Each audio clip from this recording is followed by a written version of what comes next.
वार्तांकन रोखठोक बातमी। गाणगापूरहून अक्कलकोटला येणाऱ्या एसटी बसला एका डंपरनं चालकाच्या बाजूनं धडक दिली। डंपर बसला घासत जाऊन उलटलेला डंपर पेटून जळून खाक झाला। या अपघातात बसमधील 2 प्रवासी ठार झाले तर 12 जण जखमी झाले। अक्कलकोट गाणगापूर रस्त्यावर रुद्देवाडी तालुका अक्कलकोट इथं हा अपघात सोमवारी दुपारी 12:30 वाजेच्या सुमारास झाला।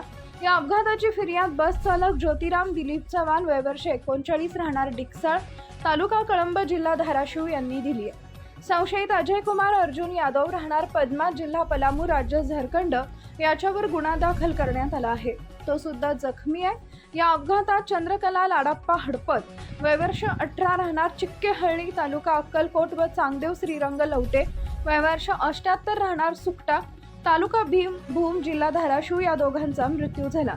बसमधील जखमी प्रवाशांमध्ये मनोज मधुकर उगले वय वर्ष 31 राहणार वाशिम, शिवानंद चंद्रकांत बजे, लाडाप्पा मल्लप्पा हडपत, अमीना इब्राहिम साब ओतिहाळ, विठ्ठल मनोज उगले, गजानन पंडित कोलंदरे, निकिता पंडित कोलंदरे, प्रियंका लाडाप्पा हडपत, महादेवी शिवशरण नागनसुरे, कृतिका शिवानंद बजे, सुदेवी चंद्रकांत बजे, निर्मला शिवानंद बजे यांचा समावेश आहे।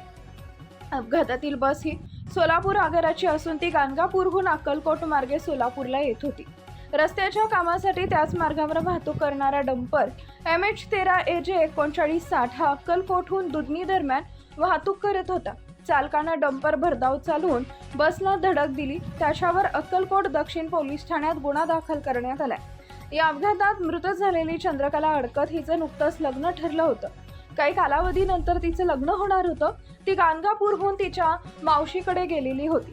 परिवारासोबत या बसनं अक्कलकोटकडे परत येत होती। वाटेतच काळानं तिच्यावर घाला घातला।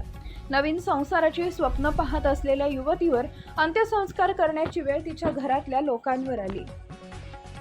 महाराष्ट्रातील महत्त्वाच्या आणि ताज्या बातम्या पाहण्यासाठी आमच्या जय हो न्यूज चॅनलला सबस्क्राईब करा आणि बेल आयकॉन प्रेस करा।